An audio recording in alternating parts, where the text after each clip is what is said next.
সামান্য কিছু মুহূর্তের মজার জন্য কোনো গুনাহের কাজ করবেন না। আই রিপিট এগেন, আমি আবারও বলছি বোঝাবার স্বার্থে, জীবনে সামান্য সময়ের কিছু স্বাদ পাওয়ার জন্য কোনো গুনাহ করবেন না। মনে রাখবেন, মজা আনন্দ গুনাহের কিছুক্ষণ পরেই শেষ হয়ে যাবে, বাট যে গুনাহটা আপনি দুনিয়াতে করলেন এই গুনাহ কিন্তু আজীবন বাকি থেকে যাবে। এটা কবরে আপনার সাথে যাবে, হাসরের ময়দানে মিজানের বাম পাল্লায় আপনার গুনাহটা ভারী হবে। ইভেন এই ছোট্ট মজাহের জন্য যে আপনি মজার জন্য গুনাহটা করলেন, এই গুনাহটা আপনাকে হয়তোবা জাহান্নাম অবধি পৌঁছে দিবে। ঠিক কিনা বলেন? সামান্য মজার জন্য কোনো গুনাহের কাজ করবেন না। আর সামান্য কিছু মুহূর্তের কষ্টের জন্য কখনো নেক আমল ছাড়বেন না। মনে রাখবেন, এই কষ্ট 10 মিনিট পরেই শেষ হয়ে যাবে, বাট আপনি 10টা মিনিট স্যাক্রিফাইস করে যে নামাজটা পড়লেন, যে কোরআন তেলাওয়াতটা করলেন, যে তাহাজ্জুদটা করলেন, 10 মিনিটের কষ্ট কিন্তু শেষ হয়ে যাবে, বাট এই আমলটা আপনার জন্য আজীবন থেকে যাবে। ঠিক কিনা বলেন? আচ্ছা, এখন তো গরমকাল নয়, এখন তো শীতকাল। আমি জানি ভোর রাতে উঠতে খুবই কষ্ট হয়, আমি জানি তাহাজ্জুদ পড়া বিগ চ্যালেঞ্জ, আমি জানি ঠান্ডা পানি দিয়ে উজু করতে খুবই কষ্ট হয়, এটা আমি খুব ভালো করে বুঝি, বাট কষ্ট করবেন, 5 মিনিট পরে দেখবেন ঠান্ডাও শেষ, কষ্টও শেষ। বাট ওই যে আপনি 2টা রাকাত তাহাজ্জুদ আল্লাহর কাছে পড়লেন, ফজরের নামাজটা জামাতে পড়লেন, এটা 10 মিনিটে নয়, এটা আপনার আজীবন সঙ্গী হয়ে থেকে যাবে। ঠিক কিনা বলেন? So the main message is, প্রথম কথা, মূল মেসেজ হচ্ছে এইরকম: সামান্য শান্তির জন্য কোনো গুনাহের কাজ করবেন না, আর সামান্য কষ্টের জন্য কোনো নেক আমল ছাড়বেন না। বলেন সবাই ইনশাআল্লাহ। এই রংপুরের ভাইয়ের, আপনার কি মনে হয় আপনার মৃত্যুর পরে আপনার মেয়ে, আপনার বাবা, আপনার মা, আপনার আত্মীয়, আপনার বন্ধু আপনার জন্য আজীবন দোয়া করবে? No, it's absolutely wrong idea. আপনার যেই ছেলে আজকে আপনি নামাজ পড়তে বললেন নামাজই পড়ে না, সে আপনার জন্য কবরে যাওয়ার পরে দোয়া করবে কেমনে? যেই আত্মীয় সামান্য 1 কাঠা জমির জন্য 3 বছর কথাই বলে না, সেই আত্মীয় আপনার কবরে সূরা ফাতিহা কেন পড়তে যাবে? যেই বন্ধু আজকে আপনার দাড়ির জন্য ঠাট্টা করে, যেই বন্ধু আজকে আপনার নামাজ পড়া দেখলে ঠাট্টা করে, এই বন্ধু কেমনে আপনার কবরের সামনে কোরআন তেলাওয়াত করবে? যুবক ভাইরা, যেই ভাই, যেই বোন সামান্য একটা স্বার্থের জন্য ঈদের সময়ও দেখা করতে চায় না, এই আত্মীয় আপনার কবরে সূরা ফাতিহা কখনোই পড়তে যাবে না। আরে দুনিয়া তো আজ এমন স্বার্থপর হয়ে গেছে, মানুষ তো জীবিত মানুষকেই মনে রাখতে পারে না, মরণ যাওয়া মানুষকে মানুষ কেমনে মনে রাখবে? যুবক ভাইরা, ঠিক কিনা বলো? নিজের আমল নিজে করেন, নিজের কবর নিজে গোছান, নিজের দান নিজে করেন, ইনশাআল্লাহ আপনার পরকাল সুন্দর হবে। ঠিক কিনা বলেন? 2 নাম্বার কথা, ইটস ভেরি শর্টকাট, বাক্য বলেই শেষ করে ফেলছি। জীবনে সুখী হতে চাইলে কোনো মানুষের থেকে কোনো কিছু পাওয়ার আশা রাখবেন না। আপনার ঠিক না বললে ওয়াজটা আমি করতে পারবো না। আমার কথা ঠিক আছে কিনা বলেন সবাই? মানুষের থেকে আশা করতে গেলেই আপনি বিশাল বড় একটা বাস খাবেন। যার জীবনে মানুষের থেকে আশা যত কম, তার জীবনটা তত বেশি সুখী। যুবক ভাইরা, ডোন্ট এক্সপেক্ট ফ্রম পিপল। হ্যাঁ, এখানে আরেকটা বাক্য অ্যাড করতে চাই, মানুষের থেকে সম্মান কখনো পাওয়ার আশা রাখবেন না। মানুষ পরশু আপনার বদনাম করবে, তারপরে আপনার সুনাম করবে, তারপরে আবার আপনার বদনাম করবে। সকালে বলবে এক কথা, রাতে বলবে এক কথা, কালকে বলবে আর এক কথা। অতএব মানুষের কাছে সম্মানী হয়ে লাভ নাই, একমাত্র রবের কাছে যে প্রিয় হবে তার জীবনটাই সার্থক হয়ে যাবে। Don't expect from anyone. You have to expect just from Allah subhanahu wa ta'ala. মানুষ আমাকে দেওয়ার মালিক নয়, দেওয়ার মালিক একজন। আওয়াজ দিয়ে বলেন সবাই, তিনি কে? 3 নাম্বার কথা যুবকদের জন্য শেষ, এটা বলেই শেষ করতে চাই। তোমাদের বয়স কত হবে? এই তো মোটামুটি 20, 21, 22, 19, 23, 24, 25, on an average like that, এরকমই হবে। মেয়েদের পাল্লায় পড়ে জীবনটাকে নষ্ট করতে যেও না। মেয়েরা যেমন ভালো তেমন বড্ড ধোঁকাবাজ। যুবক ভাই, তুমি যেই মেয়ের জন্য ভাবছো যে মেয়েটা আমার বিশ্বাস রাখবে, বিশ্বাস নয়, যাকে যত বড় বিশ্বাস করবা সে তত তোমাকে বাস দিয়ে বিদায় হয়ে যাবে। দুনিয়াতে একমাত্র বিশ্বাস করবেন রবকে এবং তার নবীকে, আর বাদ বাকি কাউকে আহামরি বিশ্বাস করলে আপনি বাস খাবেন। ঠিক কিনা বলেন? আল্লাহ আমার যুবক ভাইদেরকে কথাগুলো মানা বোঝা এবং আমল করার তৌফিক দান করে পড়াবেন। আমি এখন আমার মূল ওয়াজে ফিরে যাব। একটা আজকে গিফট নিয়ে আসছি আপনাদের সবার জন্য, একটা টুপি নিয়ে আসছি দেওয়ার জন্য গিফট হিসেবে। এটা সবাই পাবে না, ये नसीब की बात है, हर किसी को मिलने वाला नहीं है, ये सिर्फ एक इंसान को मिलेगा। যে কোনো একজন মানুষ পাবে, তবে শর্ত আছে। শর্তটা হচ্ছে, আমি এখন যে বিষয়ে আলোচনা করব শেষ পর্যন্ত, সন্ধ্যা পর্যন্ত, যেই যুবক বা মুরব্বী এটা শুনে লিখতে পারবে অথবা মেমোরাইজ করতে পারবে, আজ তার জন্য এই টুপিটা আমার পক্ষ থেকে হাদিয়া থাকবে। বলেন সবাই ইনশাআল্লাহ। না, ইনশাআল্লাহটা আবার কমে গেছে, বলেন সবাই ইনশাআল্লাহ। এদিকেও লোক আছে, সর্বনাশ। আরে এদিকেও লোক আছে, মারহাবা। পুরো মাঠটাই যুবক দিয়ে ভরপুর হয়ে গেছে আজকে। আমার কলিজার টুকরা মুরব্বী আব্বাজান যারা এসেছেন, মুরব্বী আব্বাজানদেরকে আল্লাহ তাআলা কবুল করুন, পড়া আমিন। আসুন আমরা কোরআন থেকে আলোচনা শুরু করছি। প্রথমে একটা প্রশ্ন করতে চাই, যদি জানেন তবে উত্তর করবেন। আর যারা মোবাইল ফোন বের করে আছো কলিজার ভাইয়েরা, এখানে আলেম ওলামা আছেন, আমার কথা বেয়াদবি নেবেন না, মোবাইল ফোনটা অফ করে দিলে অনেক ভালো হয়। আমাকে তো আজীবন ফেসবুকে, টিকটকে, ইনস্টাগ্রামে, ইউটিউবে দেখেছেন, আমি জানি। বাট আজকে তো মোবাইল ফোন দিয়ে দেখার দিন নয়, আজ তো আসিফ হুজুরকে সরাসরি দেখার দিন। যুবক ভাইরা, টার্ন অফ ইউর ফোন, ফোনটা অফ রাখো। আমি যা বলি হতে পারে আজকের ওয়াজটা আমাদের জীবন পরিবর্তনের কারণও হতে পারে। ঠিক কিনা বলেন? আচ্ছা উত্তর করেন যা প্রশ্ন করছি। রংপুরের গঙ্গাচড়ার ভাইয়ারা বলেন, আমাদের ইসলামের মোট খলিফা কয়জন? হ্যাঁ, সাউন্ড পাচ্ছি, রাইট আনসার। বলেন সবাই কয়জন? আচ্ছা, একটু বুঝে বলবেন। ইসলামের প্রথম খলিফার নাম কি? মাশাআল্লাহ, রাইট আনসার। ইসলামের দ্বিতীয় খলিফার নাম কি? ওমর ফারুক রাদিয়াল্লাহু তাআলা আনহু। বাঘের মতো বলবেন, কোনো ভয় নাই। ভুল হলে আমি তো আছি, ধরা দেওয়ার ট্রাই করবো ইনশাআল্লাহ। তৃতীয় খলিফার নাম কি? ওসমান গনি রাদিয়াল্লাহু তাআলা আনহু। ইসলামের সর্বশেষ খলিফার নাম কি? হযরতে আলী রাদিয়াল্লাহু তাআলা আনহু। আচ্ছা, আপনার চোখে আপনার কি মনে হয়, নবী যে সাহাবীরা ছিলেন, চার খলিফা সহ, এদের সম্মান ইসলামে কম না বেশি? শুধুই কি বেশি না অনেক বেশি? নবীর পরে সবচেয়ে বেশি সম্মান পাওয়ার অগ্রাধিকার যারা পাবে, নবীর পরে সবচেয়ে বেশি সম্মানী হওয়ার যোগ্যতা যারা রাখে, তারাই হচ্ছে নবীর সাহাবা একরাম। সুবহানাল্লাহ পড়ে সবাই। আল্লাহ তাআলা বলছেন সূরাতুত তাওবা 11 নম্বর পারার ঠিক 2 নম্বর পৃষ্ঠার প্রথম নম্বর লাইনে এই আয়াতটা আছে। এই আয়াতটা হচ্ছে সূরাতুত তাওবার 100 নম্বর আয়াত। আল্লাহ তাআলা বলছেন, والسابقون الأولون من المهاجرين والأنصار والذين اتبعوهم بإحسان رضي الله عنهم ورضوا عنه وأعد لهم جنات تجري تحتها الأنهار خالدين فيها أبدا ذلك الفوز العظيم الله أكبر। এই হচ্ছে আল্লাহ তাআলার আয়াত সাহাবীদের স্ট্যাটাস বলার ক্ষেত্রে।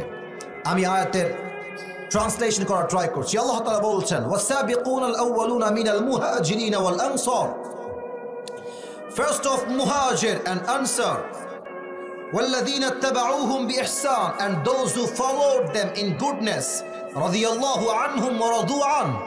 Allah is well pleased with them and they are well pleased with Allah subhanahu wa ta'ala. وَأَعَدَّ لَهُمْ جَنَّاتٍ, and Allah has prepared for them a paradise, تَجْرِي تَحْتَهَا الْأَنْهَارُ خَالِدِينَ فِيهَا أَبَدًا, which beneath rivers the flow, and they will live there forever. ذَلِكَ الْفَوْزُ الْعَظِيمُ, and that is really a mighty success. এর অর্থ হচ্ছে আল্লাহ তাআলা বলছেন, সাহাবীদের মাঝে যারা প্রথম ঈমান এনেছে, আমি আবার বলছি, সাহাবীদের মাঝে, মুহাজিরদের মাঝে, আনসারদের মাঝে যারা ঈমান আনতে অগ্রগামী হয়েছে, এবং তাদেরকে যারা অনুসরণ করেছে এরা হচ্ছে তারা যারা আল্লাহর উপরে সন্তুষ্ট এবং আল্লাহ নিজেও তাদের উপরে সন্তুষ্টির ঘোষণা দিয়েছেন। সুবহানাল্লাহ পড়েন। এবং তাদের জন্য আল্লাহ তাআলা এমন একটি জান্নাত প্রস্তুত করেছেন যেই জান্নাতের তলদেশ থেকে ঝর্ণা প্রবাহিত হবে এবং তারা যখন জান্নাতে প্রবেশ করবে এটাই হবে তাদের শেষ এবং সর্বদার ঠিকানা। একবার প্রবেশ করলে তারা জান্নাত থেকে আর কখনো বের হবে না। আর জান্নাত যে পেয়েছে তার মতো সফল তো আল্লাহর চোখে দ্বিতীয় আর কেউ হতে পারে না, ঠিক কিনা বলেন? এই হচ্ছে সাহাবীদের স্ট্যাটাস কোরআন অনুযায়ী। আর একটা হাদিস বলছি, হাদিস বলে জীবনীতে এন্টার করব। আল্লাহর হাবিব বলেছেন, আকরিম আসহাবি, রেসপেক্ট আওয়ার কম্প্যানিয়ন, তোমরা আমার সাহাবীদেরকে সম্মান করো, ফাইন্নাহুম খিয়ারুকুম, because they are the best of you, তারাই তোমাদের মাঝে সর্বসেরা। সুম্মাল্লাযীনা ইয়ালুনাহুম সুম্মাল্লাযীনা ইয়ালুনাহুম, এরপরে যারা আসবে তারা সেরা, এরপরে যারা আসবে তারা সেরা। সুম্মা ইয়াযহারুল কাযিব, তারপরে এই যুগে মিথ্যা প্রকাশিত হবে। আমাদের বাংলাদেশ তো এমন দেশ, এখানে মানুষ 100 কথা বললে 90টা কথাই মিথ্যা বলে, রংপুরের ভাড়া, ঠিক কিনা বলেন? আমাদের যিনি প্রধানমন্ত্রী ছিলেন, কনফার্ম জান্নাতি, আমাদের শেখ হাসিনা, মানে সবাই তাকে আপা বলে আর কি, তা আমিও বলছি আপা যিনি ছিলেন, আপা যখন আমাদের ঢাকাতে একটা মেট্রো রেল আছে, নাম শুনছেন না আপনারা? আরে কতক্ষণ মেট্রো রেলের নাম শুনছেন না আপনারা সবাই? যখন মেট্রো রেলে একটু আগুন লেগে গেল আমার মনে হয় যে এই মহিলা অভিনয় করলে বিশ্বসেরা অভিনেত্রী হয়ে যেত যুবক ভাইরা। এসে বলছি যে আমার মেট্রো রেলে ঠিক করতে কমপক্ষে 300 কোটি টাকা লেগে যাবে। আমার কলিজা আঘাত লাগলো, ইস রে, 300 কোটি টাকা। পরে দেখলাম ডক্টর ইউনূস সাহেব ক্ষমতায় বসলেন, প্রধান উপদেষ্টা তিনি হয়ে গেলেন, ছাত্র জনতার মাধ্যমে, গণঅভ্যুত্থানের মাধ্যমে এই মেট্রো রেল 300 কোটি আর ইয়ে বহুত বহুত বহুত দূর কি বাত, মাত্র 20 কোটিতেই ঠিক হয়ে গেছে। তখন আমি বুঝতে পারলাম এইরকম 300 কোটি বলে বলে বলে বলে বলে কত হাজার কোটি আমার দেশ থেকে বিদেশের মাটিতে পাচার হয়ে গিয়েছে। অতএব আগামীতে খুবই সাবধান, ভোট যাকে দিবেন তাকে 5 ওয়াক্ত নামাজিও হতে হবে, আল্লাহর দ্বীন কায়েমের কথাও বলতে হবে যুবক ভাইরা। এবার আসেন, থাক তাকবীর লাগবে না, লিল্লাহি তাকবীর। কথাগুলো বুঝবেন এখন থেকে, আমি যা বলা শুরু করছি। প্রিয় ভাইরা, আবু বকর রাদিয়াল্লাহু তাআলা আনহু ইসলামের প্রথম খলিফায় শুধু নন, বরং সাহাবীদের মাঝে, পুরুষদের মাঝে সর্বপ্রথম যিনি ইসলাম কবুল করেছেন, and he became the first Muslim among the men, পুরুষদের মাঝে প্রথম মুসলমানের নাম হচ্ছে আবু বকর রাদিয়াল্লাহু তাআলা আনহু। সুবহানাল্লাহ পড়বেন না আপনারা? আবু বকর এমন একজন সাহাবী, আল্লাহ তাআলা বলছেন, ইয়া রাসূলুল্লাহ, আমি আপনার সাহাবী আবু বকরের উপরে সন্তুষ্ট হয়ে গেছি, তাকে বলেন যে সে আমার উপরে সন্তুষ্টি আছে কিনা। সুবহানাল্লাহ, আল্লাহ তাআলা বলছেন সে কি আমার উপরে সন্তুষ্ট আছে কিনা জিজ্ঞেস করেন। এর চাইতে বড় সফলতা আর কি হতে পারে যুবক ভাইরা, ঠিক কিনা বলো? এবার আসুন আমরা ঘটনায় ঢুকে যাই। আচ্ছা, ইসলামের চিরশত্রু নাম হচ্ছে আবু জেহেল, নাম শুনছেন আপনারা সবাই? আবু জেহেল। আবু জেহেল একবার নবীর কাছে আসছে, মুরব্বী মুরব্বী, একজন মুরব্বী, আব্বাজান কই যায় গো আব্বা? একজন আব্বা, বাদ বাকি সব বসে আছে। আব্বাজান বসে গেলে ভালো হয়, ও ওয়াশরুমে যাবে। আচ্ছা ঠিক আছে, আব্বা 1 নাম্বার দেখাচ্ছে, আচ্ছা এদিকে দেখান, সবাই একটা কাশি দেন, বাঘের মতো তাকবীর দেন, লিল্লাহি তাকবীর। আবু জেহেল ডাক দিয়ে বলছে, ইয়া মুহাম্মদ, শোনো একটা কথা বলতে চাই, প্রশ্ন করবো, আমাকে উত্তর দাও। বলছে বলো কি বিষয়? বলছে মুহাম্মদ, প্রত্যেক দিন নতুন নতুন কথা বলো, নতুন তথ্য আমাকে তুমি দান করো, আজ নতুন কোনো তথ্য দেওয়ার মতো আছে কিনা? নবীজি ডাক দিয়ে বলছে, আবু জেহেল, অবশ্যই নতুন তথ্য আমার কাছে আছে। বলছে কি তথ্য আমাকে দাও আগে, আমি শুনতে চাই, নতুন কি খবর আছে? আমার প্রিয় নবীজি ডাক দিয়ে বলছে, আবু জেহেল শোনো, গভীর অন্ধকার রাত বাজে প্রায় 12টা, জিবরাইল আমিন আমার কাছে আসলেন বোরাক নিয়ে। আমি জিবরাইলের সঙ্গে গেলাম একদম এখান থেকে বাইতুল মাকদাসে, ওখানে গেলাম, 2 রাকাত নামাজ পড়লাম। ঠিক বাইতুল মাকদাস থেকে জিবরাইল আমাকে নিয়ে গেল আল্লাহর আরশে আজিমে। জান্নাত দেখলাম, জাহান্নামকে ভিজিট করলাম সচক্ষে, আল্লাহকে দেখলাম, সাক্ষাৎ করলাম। আবার ঠিক ওই রাতে, এই রাতেই শেষে ফজরের নামাজটা এসে মসজিদে হারামে ইমাম হয়ে আদায় করলাম। না সুবহানাল্লাহ, এটা দিল থেকে হয় না, বলেন সবাই সুবহানাল্লাহ। আরে জোরে বলেন সবাই সুবহানাল্লাহ। আবু জেহেল বলছে আয় হায় হায় হায় হায়, আগে যা বলতো তা তো একটু মানা যায়, এখন তুমি কি বললা, এটা কি মানা যায়? আচ্ছা মোহাম্মদ তুমি বলো তো, তুমি আমাকে যা যা বললা আমি কি তাই তাই সবাইকে বলে বেড়াবো? বলছে yes, why not man, please go spread this message to everyone, যাও যেভাবে বলেছে এভাবে বলে দাও, কোনো সমস্যা নাই। আবু জেহেল তো মহা খুশি, আজকে চান্স পাইছি, মোহাম্মদের ইজ্জত ডুবায় ছাড়বো, বলেন সবাই নাউজুবিল্লাহ। তো মসজিদে হারাম থেকে বের হয়ে আসছে, বের হয়ে দেখছে আবু বকর ইজ কামিং, আসতেছে। এই আবু বকর, স্টপ, থামো থামো থামো থামো থামো, কথা আছে। দৌড় দিয়ে আসছে। আবু বকর বলছে কি হয়েছে, কি সমস্যা, কি বলবা বলো। আবু জেহেল খুব চালাক, আগে এসে বলছে আচ্ছা আবু বকর একটা কথা আছে শোনো। বলছে কি বল। আচ্ছা এখান থেকে যদি কেউ বাইতুল মাকদাস যেতে চায় মসজিদে হারাম থেকে, কতটা সময় লাগতে পারে? তো আবু বকর বলছে অ্যাটলিস্ট কেউ যদি যেতে চায় মসজিদে হারাম থেকে, তার কমপক্ষে সময় লেগে যাবে 2 মাস, 2 মাস যেতে এবং আসতে। মোট কয় মাস বললাম? 2 মাস। বলছে are you sure, are you sure Abu Bakr, তুমি কি ঠিকঠাক বলছো, শিওর তো? বলছে yes, I am damn sure যে কমপক্ষে 2 মাস লাগবে। বলছে আচ্ছা কেউ যদি তোমাকে বলে যে আমি মসজিদে হারাম থেকে বাইতুল মাকদাসে গিয়েছি এবং সেই রাতে আবার ফিরে এসেছি, একই রাতে গিয়েছি একই রাতে ফিরে এসেছি, ডু ইউ বিলিভ দ্যাট, তুমি কি এটা বিশ্বাস করো? আবু বকর বলছেন না, বিশ্বাস করি না, সম্ভব না এটা। আবু জেহেল বলছে আমিও তো তাই বলি, এটা তো সম্ভব নয়, তোমার বন্ধু আমাকে এই কথা বলেছে। আবু বকর বলছে কি, আমার বন্ধু বলেছে?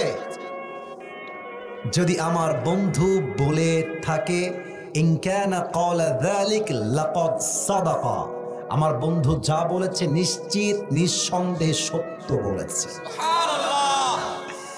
বাসায় ফিরে আসছে, নবীর কাছে আসছে মসজিদে হারামে। নবীজি বলছে আজ থেকে আবু বকরের নাম জাস্ট আবু বকর নয়, আজ থেকে তার নাম হচ্ছে আবু বকর as-সিদ্দিক রাদিয়াল্লাহু তাআলা আনহু। আল্লাহু আকবার। এটাই হচ্ছে বিশ্বাস। বিশ্বাস নাই ভালোবাসা নাই, বিশ্বাস আছে ভালোবাসা আছে। বিশ্বাসের যোগ্য যে ভালোবাসার যোগ্য সে, বিশ্বাসের যোগ্য নয় যে ভালোবাসার যোগ্য নয় সে, ঠিক কিনা বলে? দ্বিতীয় হাদিসে, আচ্ছা আবু বকর কিন্তু নবীর শুধু বন্ধু নয়, এটা অনেকে জানেন না হয়তো বা। হ্যাঁ, শুধু বন্ধু নয়, বন্ধুও বটে, শ্বশুরও বটে। এটা একটু একটু ভাবেন তো, আপনার যে বন্ধু আপনার আছে, আপনি জানেন যে এই বেটা লুচ্চা নাম্বার 1, কোনোদিনও মেয়ে তো দূরের কথা বোনও বিয়ে দিবে না, চাচা তো বোনও বিয়ে দিবে না, বন্ধুর সঙ্গে।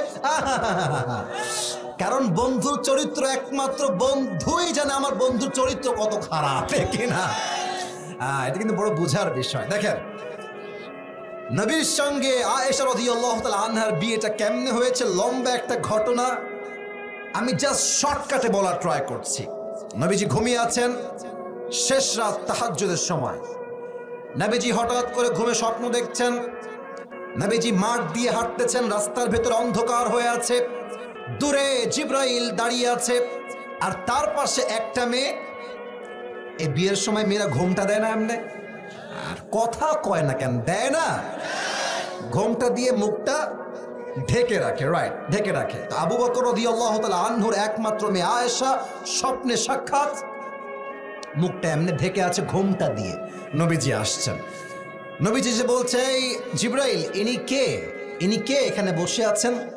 জিবরাইল তো বলছে নবী আপনি নিজে একটু নেকাবটা উঠান, নিজে একটু ঘোমটা উঠান, দেখেন ইনি কে। ঘোমটা জাস্ট উঠিয়েছেন নবীজি, দেখছে চাঁদ মাখা চেহারা নবীজির একমাত্র কুমারী ভার্জিন স্ত্রী আয়েশা। সুবহানাল্লাহ পড়ে সবাই। নবীজি বলছে আরে এ তো আবু বকরের মেয়ে আয়েশা, আল্লাহ তাআলা আমাকে আয়েশাকে স্বপ্নে কেন দেখাচ্ছেন, আল্লাহর উদ্দেশ্য কি, আল্লাহ কি চায়? জিবরাইল বলছে আল্লাহ তো চায় যে আপনি আয়েশাকে নিজের বউ করে ঘরে তুলেন। আরে পরের সবাই সুবহানাল্লাহ। এই কথা শুনেই স্বপ্ন শেষ, ঘুম ভেঙে গেছে। নবীজি সকালবেলা উঠে ভাবতেছে যে আহা, আবু বকর আমার এত কলিজার বন্ধু, আরব বিশ্বে তো বন্ধুর মেয়েকে বিয়ে করা বড় একটা অন্যায়ের চোখে দেখা হয়। তো আল্লাহ তো আমাকে বলেছেন আমি যেন আয়েশাকে বিয়ে করি। আমি এটা আবু বকরকে প্রস্তাব কেমনে দিই? আমি তো তার বন্ধু মানুষ হই, বন্ধু হয়ে বন্ধুর মেয়ে বিয়ে, how can I do it? আমি এটা কেমনে করি? নবীজি কনফিউজড। তো যাই হোক, লম্বা ঘটনা অত বেশি বলবো না। নবীজি তার চাচিকে ডাকলেন, দেখে বললেন, চাচি আম্মা জান, আমার একটা কাজ আপনাকে করতে হবে। কি কাজ মুহাম্মদ? বলো। বলছে, আপনি আবু বকরের কাছে গিয়ে বলবেন যে তার মেয়ে আয়েশাকে আমি মুহাম্মদ বিয়ে করতে চাই সাল্লাল্লাহু আলাইহি ওয়াসাল্লাম।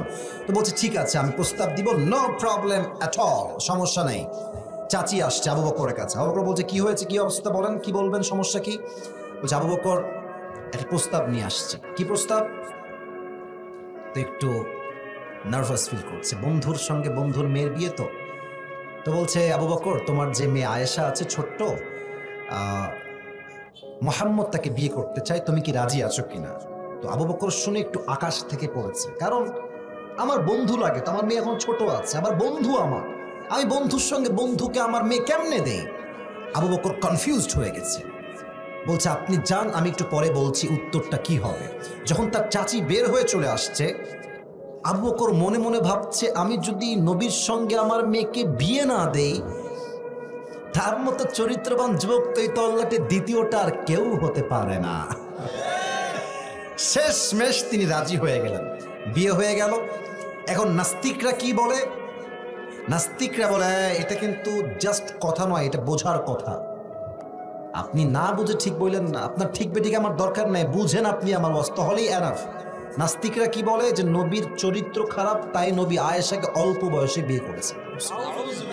এই যে ভাইরা নাউজুবিল্লাহ কয়, আপনার কন্যা, মানে আমার কথা বোঝেন নাই, বলেন সবাই নাউজুবিল্লাহ। কি বাজে কথা! নবী নাকি নারী লোভী, তাই নবীজি আম্মা জান আয়েশাকে মাত্র 6 বছর বয়সে বিয়ে করেছে। এটাকে আমরা বিশ্বাস করি নাকি যুবক ভাইরা? 3টা কারণে নবীজি আয়েশাকে বিয়ে করেছেন অল্প বয়সে, খুব বুঝবেন। এটা কিন্তু আমি শেষে গিয়ে জিজ্ঞেস করবো। 1, আবু বকর রাদিয়াল্লাহু তাআলা আনহু নবীজির একমাত্র বন্ধু। দেখেন, বন্ধুর সম্পর্ক একরকম, আত্মীয়তার সম্পর্ক একরকম।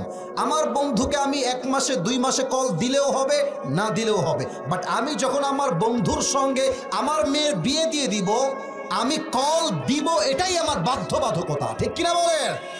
আল্লাহ চেয়েছেন জাস্ট বন্ধুত্ব হলে ইসলামের রাজ সহজে কায়েম হবে না। এক কাজ করি, একটা আত্মীয়তার সম্পর্কে বেঁধে দেই, একটা রক্তের সম্পর্কে বেঁধে দেই, তবে সম্পর্কটা আরো মজবুত হয়ে যাবে। ঠিক কিনা বলেন? 1 নাম্বার কারণ। 2 নাম্বার কারণ, আয়েশা রাদিয়াল্লাহু তাআলা আনহার মেধা ছিল খুবই তীক্ষ্ণ মেধা।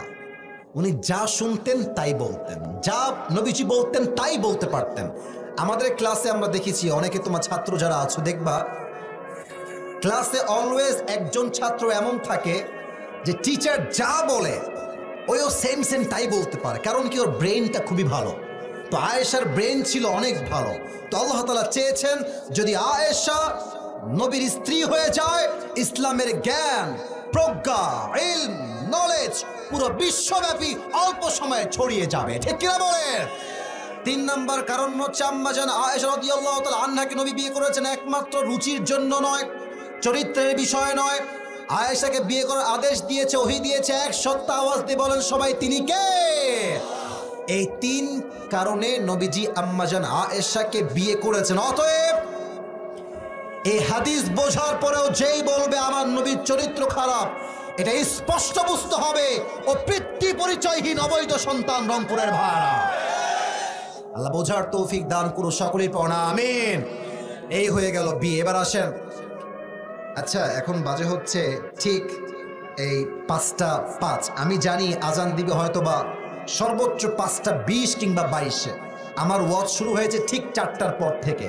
আমার কথা হচ্ছে, আমরা আজকের মাহফিলে যে বসেছি, আমি আসিফকে দেখার উদ্দেশ্য যেন বসা না হয়, উদ্দেশ্য হবে একমাত্র হেদায়াত, একমাত্র আল্লাহকে খুশি করা যুবক ভাইরা। ঠিক কিনা বলো?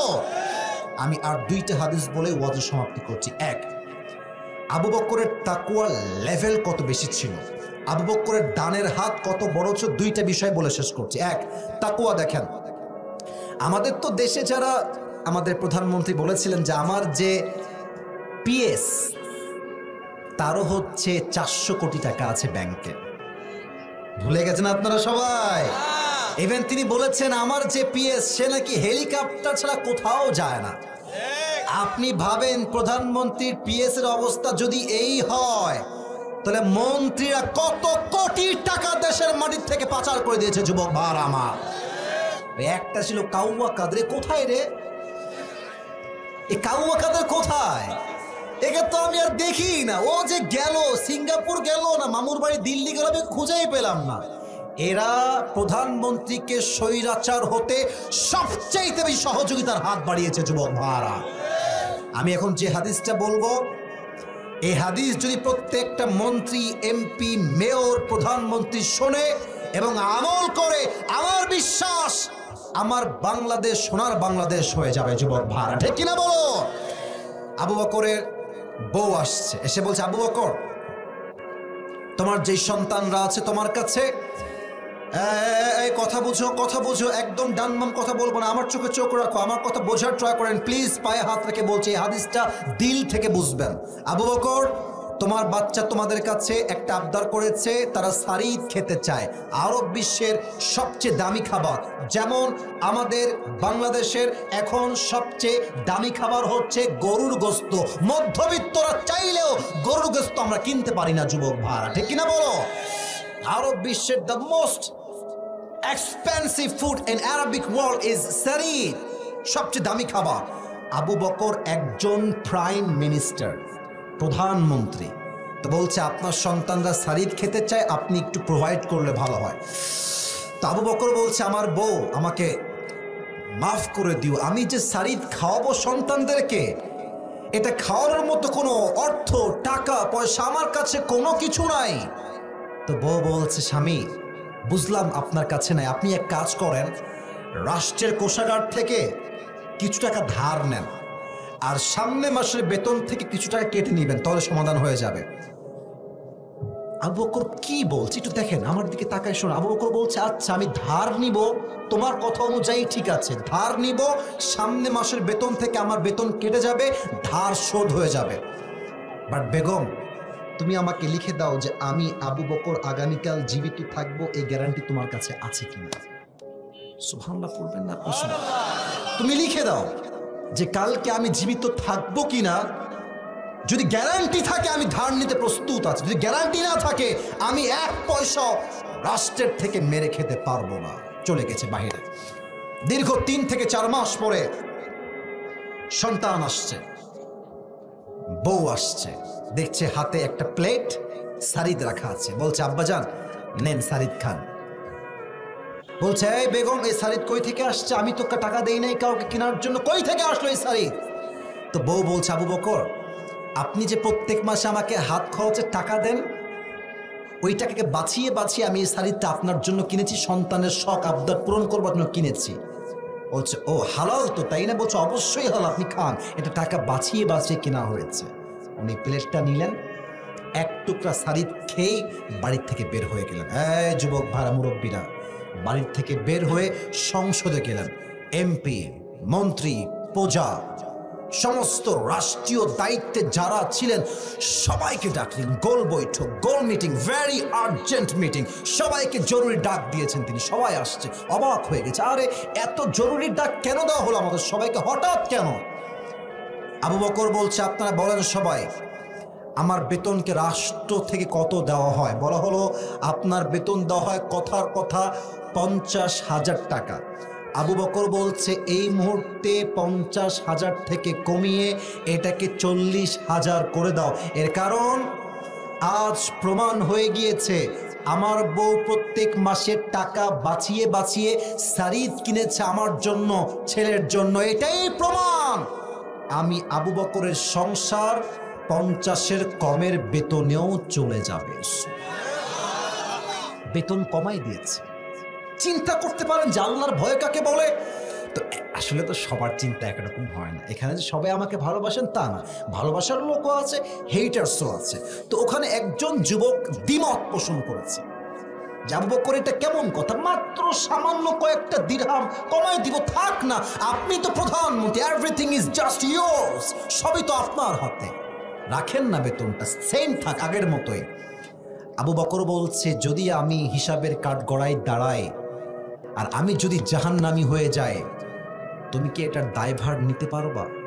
এই প্রশ্ন করার সঙ্গে সঙ্গে ওর মাথা নিচু হয়ে গেছে।